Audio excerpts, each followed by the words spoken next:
बिस्मिल्लाहिर्रहमानिर्रहीम। अस्सलामुअलैकुम। क्या हाल है दोस्तों, ठीक हो? उम्मीद करसा सारे दोस्त ठीक हो सन। अच्छा दोस्तों, आज जो आपको जो मशीन दिखाने वाला हूँ ये चॉपर मशीन है दोस्तों। इसमें बहुत ज़्यादा क्वालिटी में आ रही हैं, लेकिन जो अच्छी मशीन है वो मैं आपको दिखा देता हूँ, पहचान करा देता हूँ। अगर आपने सामान लेना है तो आपको पता चल जाए।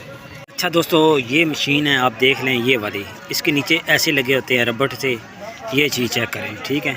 ले जी, इसका दोस्तों सबसे अच्छी जो चीज़ है, मैं इसको आपको व्यू कराता हूँ। इसको इस हैंड को सीधा फेरें, फिर भी ये चलेगी। ये देखें, ये चलेगी, ठीक है। उल्टा आप फेरेंगे, ये मैं उल्टा चला रहा हूँ, उल्टा चलाएंगे तो फिर भी ये फिरेगी। इसके अंदर यहाँ पे बैरिंग दिया हुआ है, यहाँ पे एक बैरिंग है, एक यहाँ पे बैरिंग है। ये चीज़ चेक करें। और इसकी मोटापा देखें कितना मोटा है सिस्टम। नीचे मैं आपको दिखा देता हूँ,